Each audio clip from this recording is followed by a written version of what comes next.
नमस्कार आप सभी को। मेरा नाम है अशोक बी यादव एडवोकेट और मैं आप सभी के लिए लीगल एडवाइस पर वीडियोस अपलोड करता हूं, जो कि आप सब लोग उसको लाइक करते हैं, पसंद करते हैं, शेयर करते हैं और सब्सक्राइब भी करते हैं। और अब तक अगर आपने इस चैनल को सब्सक्राइब नहीं किया है तो तुरंत जो सामने लाल रंग का बटन है उसको तुरंत प्रेस करिएगा, ताकि दूसरे लोगों तक भी ये जानकारी पहुंच सके। ज्यादातर जो हस्बैंड वाइफ हैं, किसी प्रकार से उनके बीच में डिस्प्यूट होता है, लड़ाई झगड़ा होता है, चाहे वो उसका कारण कुछ भी हो सकता है। हर घर का जो कारण है वो अलग हो सकता है, लेकिन बाद में जो एक मन में जो चीजें आती हैं, क्योंकि ये झगड़ा सेक्शन 498A के का कोई केस करना या डीबी या मेंटेनेंस या फिर कोई लड़ाई झगड़ा जब बढ़ जाता है तो फिर एक ही चीज आती है कि सर इस तरीके से इन सब चीजों से बाहर कैसे निकला जाए। तो फिर मन में एक आता है कि अब इसमें तलाक लिए जाए। तो डाइवोर्स करना, लेना यानी कि तलाक का केस करना, कितने दिनों में आप शादी के बाद जो है वो केस कर सकते हैं और कितने दिनों बाद आपको डाइवोर्स मिल सकता है, आज मैं आपको इस वीडियो के माध्यम से मैं आपको बताऊंगा कि किस तरीके से आप केस करके डाइवोर्स भी ले सकते हैं और शादी के कितने दिन बाद आप डाइवोर्स का केस जो है वो फाइल कर सकते हैं। तो बने रहिए इसी चैनल पर। और अगर आप नए हैं तो आप इस चैनल को नीचे लाल रंग का बटन दबा के प्रेस करिएगा और दूसरे लोगों तक भी इस जानकारी को शेयर करिएगा। तो बात करते हैं कि जो पति पत्नी का जो डिस्प्यूट है, यानी कि लड़ाई झगड़ा है, वो हो सकता है कि इतना बढ़ जाता है कि कहीं ना कहीं वो चीजें जो है संभल नहीं पाती हैं, क्योंकि पत्नी ये सोचती है कि अब मैंने केस कर दिए हैं तो वो पति मेरे पास आएगा, मुझे बुला के ले जाएगा। लेकिन होता कुछ उल्टा ही है इसका। जब पत्नी इंतजार करती है कि वो लेके जाएगा और उस पर लगातार केस के ऊपर केस करती चली जाती है, पहले सबसे पहले 498 केस करती है, उसके बाद फिर डीवी का, फिर मेंटेनेंस का, ये लगातार कई केसेस जो है उसके ऊपर हो जाते हैं। और बहुत सारी महिलाएं जो तो ये है कि वो अपने ससुराल पक्ष पर बहुत संगीन अपराध लगा देते हैं, जैसे कि 376 तक का अपराध लगा देते हैं। वो अपने जेठ पर, अपने देवर पर, अपने पति पर, सब लोगों का नाम लिखवा के उनको तैयार कर देते हैं। तो ये जो चीजें हैं, ये ऐसी चीजें हैं कि आप आज देखिए महिलाओं को कानून में अधिकार दिए हैं, लेकिन कानून का मिसयूज करना, दुरुपयोग करना, ये बहुत गलत बात है। आपके पास अधिकार है तो इसका मतलब ये नहीं कि आप उनका दुरुपयोग कर कर अपने ससुराल पक्ष को उनको नीचा दिखाएंगे, उनकी समाज में बेइज्जती करेंगे या उनको मारा पीटी, अपने जो अपना मायका पक्ष है, अगर आप ताकतवर हैं तो उनसे पिटवाएंगे या उनके साथ लड़ाई झगड़ा करवाएंगे। ये चीजें बिल्कुल गलत हैं। अगर आपको कानून दिया गया, कानून में ताकत दी गई है, कानून की पावर आपको दी गई है, तो इसका मतलब ये है कि आपको बचाने के लिए, आपके साथ वाकई कहीं पर अगर कुछ दुरुपयोग या कुछ आपके साथ में गलत हो रहा है, तब आप उन कानून का उपयोग कर सकते हैं। लेकिन छोटी छोटी बातों पर कानून का मिसयूज करना, सिर्फ और सिर्फ अपने पति को नीचा दिखाना, सिर्फ और सिर्फ अपने ससुराल वालों को, सास ससुर को नीचा दिखाना कानून का प्रयोग करने के बाद, तो ये बिल्कुल गलत है। और बहुत सारी महिलाएं जो हैं वो ये हैं कि कुछ जरा जरा से छोटे छोटे डिस्प्यूट पर, लड़ाई झगड़े पर, हालांकि मेरे पास कॉल्स भी आती हैं तो मैं भी बताता हूं, और कुछ महिलाएं हैं जो बाकी पछताती हैं, यानी कि सेक्शन 498 का केस करने के बाद या फिर मेंटेनेंस या डीवी का केस करने के बाद वो पछताती हैं कि सर मैंने अपने पैरों पर कुल्हाड़ी मार ली, कुछ बात नहीं थी, बस ये था कि हम दोनों हस्बैंड वाइफ के बीच में कुछ थोड़ा लड़ाई झगड़ा हो गया था, उस बीच पर मैं नाराज होकर उस घर से अपने मायके चली आई। आज मेरे पास बच्चा है और अब जो है मैंने अपने ससुराल पक्ष पर एक सेक्शन 498 का एक केस भी कर दिया, जिसमें कि मेरी सास जो है वो विधवा है और पति है मेरा, घर परिवार में और कोई नहीं है, सिर्फ दो ही लोग हैं। और मैंने उनका नाम लिखवा दिया और जो दूसरे जो जीजा हैं उनके कोई रिश्ते के, उनका भी मैंने नाम लिखवा दिया है। तो हालांकि चीजें बहुत ज्यादा बिगड़ गई हैं। मुझे नहीं मालूम था कि इन सब के बाद जो है वो इतनी चीजें बिगड़ जाएंगी। अब वो बिल्कुल मुझे रखने के लिए मना कर रहे हैं। तो देखिए अब जो सिचुएशन है वो ये हो गई है कि आपने जो केस किया वो इसलिए किया कि वो हो सकता है कि डर के या किसी प्रकार से वो आपके पास आएगा कि भाई मुझे ऐसा मत करो।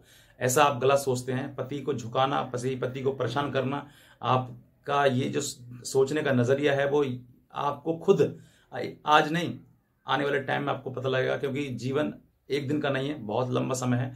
और ऐसे समय पर जरूरत है कि एक पति की, और वहां पर आपको वो साथ नहीं मिल पाता है। तो कहीं ना कहीं पत्नियां भी इन केसेस को करने के बाद जो पछताती हैं, परेशान होती हैं और कहती है कि सर हमने केस करने के बाद जो है हमने खुद अपने पैरों पर कुल्हाड़ी मार ली, और हम वहां पर एक बार जा सकते थे, लेकिन अब तो वो खुद भी स्वीकार नहीं कर रहे हैं, मना कर रहे हैं। आप कह रहे हैं कि कोर्ट में ही अब जो कुछ होगा वो कोर्ट में ही होगा, कोर्ट के द्वारा जो भी निर्णय होगा हम वही वहीं डिसाइड करेंगे। और जो हस्बैंड्स हैं, यानी कि जिनके ऊपर केस कर दिया है, मैं थोड़ा सा एक्सप्लेन करना चाहूंगा।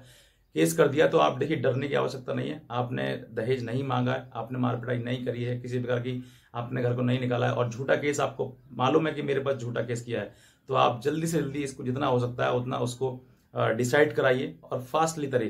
क्योंकि बहुत से ऐसे परिवार हैं वो ये कहते हैं कि सर अगर हमने दहेज मांगा है, हमने इसके साथ में गलत किया है, तो हमें सजा हो, और हम चाहते हैं कि जल्द से जल्द इसका ट्रायल हो, ट्रायल कंक्लूड होकर हमें जो भी निजात मिले इस चीज से। तो ये आपको बहुत ज्यादा राहत भरी चीज है कि आपको अगर ऐसी चीजें सामने आती हैं और आपके ऊपर झूठा केस किया है तो ट्रायल करवाइए, फटाफट करवाइए उसको क्विकली। क्योंकि इस समय देखिए, ये जो केसेस हैं इनकी कोई समय सीमा नहीं है, इनकी बहुत ज्यादा लंबे भी चल जाते हैं, क्योंकि लेकिन इंसान की समय सीमा है, उम्र है उसकी, और जो शादी की उम्र है वो अगर वो उम्र निकल जाएगी उसके बाद फिर सिर्फ और सिर्फ पछतावा रह जाएगा और कुछ नहीं है। तो जरूरत है कि आप इन सब चीजों को जितना जल्दी हो सकता है डिसाइड कराइए। लेकिन अब मैं बात करता हूँ टॉपिक जो मैं जो बता रहा हूँ कि आप कितने दिनों बाद, मतलब शादी के कितने दिनों बाद जो है वो आप डाइवोर्स का केस फाइल कर सकते हैं। देखिए, डाइवोर्स जो है वो दो प्रकार से होती है। पहला म्यूचुअली, यानी कि आपसी समझौते से, और दूसरा एक पक्ष चाहता है और दूसरा पक्ष नहीं चाहता, यानी कि पत्नी चाहती है तो पति नहीं चाहता, और पति चाहता है तो पत्नी नहीं चाहती है, तो यानी कि कंटेस्टेड डाइवोर्स। तो पहला मैं आपको बताता हूँ कि म्यूचुअल डाइवोर्स जो है, म्यूचुअल डाइवोर्स की जो समय सीमा है, आप शादी के 1 साल बाद ही कर सकते हैं। 1 साल बाद ही उसको फाइल कर सकते हैं आप केस को म्यूचुअली, अगर आप करना चाहते हैं। बहुत ज्यादा रेयर सर्कमस्टांसेस ऐसे होते हैं जिनको आप बीच में भी कर सकते हैं, लेकिन वो भी permission of the high court, यानी कि आपको कोर्ट जब परमिशन करेगा तभी आपको ये म्यूचुअली डाइवोर्स 1 साल से पहले मिल सकता है। लेकिन बहुत ज्यादा रेयर चांसेस होते हैं, वरना आप जो है अगर सिंपल तरीके से आप डाल रहे हैं तो आपके पास एक यही है रास्ता है कि आप ये शादी, जैसे आज शादी हुई है और डिस्प्यूट आपको कभी भी हो गया आपके दोनों के बीच में, और आप दोनों चाहते हैं कि हम जो है अब हम डाइवोर्स लेना चाहते हैं, तो डाइवोर्स जो है आप शादी के 1 साल बाद ही आप उसको केस को फाइल कर सकते हैं। अब देखिए, इसमें दो मतलब स्टेप होते हैं। पहला होता है कि आप जो जो केस है, यानी कि पहले तैयार करेंगे आप, और पहले जो केस तैयार करने के बाद जो फाइल करेंगे उसे बोलते हैं फर्स्ट मोशन। यानी कि पहले मोशन में आप केस फाइल करेंगे सिर्फ और सिर्फ, और एक उसके बाद नेक्स्ट डेट आपको मिलेगी 6 महीने की। 6 महीने के बाद सेकंड मोशन आप दायर करेंगे। सेकंड मोशन मतलब कि दोनों परिवार, दोनों जो पक्ष हैं वो वाकई अभी भी 6 महीने बाद भी राजी हैं डाइवोर्स, म्यूचुअल डाइवोर्स लेने के लिए जो भी। लेकिन ये जो प्रक्रिया है वो 1 साल बाद ही होनी है, 1 साल से पहले नहीं होने वाली। तो आप सेकंड मोशन फाइल करेंगे, और सेकंड मोशन फाइल करने के बाद जो है वो आपको एक डेट और मिलेगी जिसमें कि आपको एक जजमेंट आएगा, और उसके बाद आप डाइवोर्स आपका म्यूचुअली हो जाएगा और आप दोनों अलग हो जाएंगे। एक तो ये रास्ता है। दूसरा कंटेस्टेड है। कंटेस्टेड डाइवोर्स ये है कि पत्नी चाहती है तो पति नहीं चाहता, और पति चाहता है तो पत्नी नहीं चाहता, दोनों में से कोई एक चाहता है, एक नहीं चाहता है। देखिए, इसको आप केस का अगर फाइल करते हैं कंटेस्टेड, यानी कि सेक्शन 13A में हिंदू मैरिज एक्ट के तहत करते हैं, और जो म्यूचुअली होता है वो सेक्शन 13B, यानी कि म्यूचुअली डाइवोर्स जो होता है वो section 13B of Hindu marriage act के तहत होता है, और जो कंटेस्टेड डाइवोर्स होता है वो सेक्शन 13A के तहत होता है, हिंदू मैरिज एक्ट। अब अगर पत्नी चाहती है, पति नहीं चाहता है, पत्नी चाहती, दोनों में मतलब कोई एक नहीं चाहता है, कंटेस्टेड है, तो इस केस को आप कभी भी फाइल कर सकते हैं। जैसे ही आपको लगता है कि मुझे अपनी पत्नी के साथ नहीं रहना है, या पत्नी चाहती है कि मुझे पति के साथ नहीं रहना है, तो आप ये केस कभी भी कर सकते हैं। यानी कि अगर आपकी शादी, इसका कोई भी जो टाइम पीरियड है वो बिल्कुल भी निर्धारित नहीं है।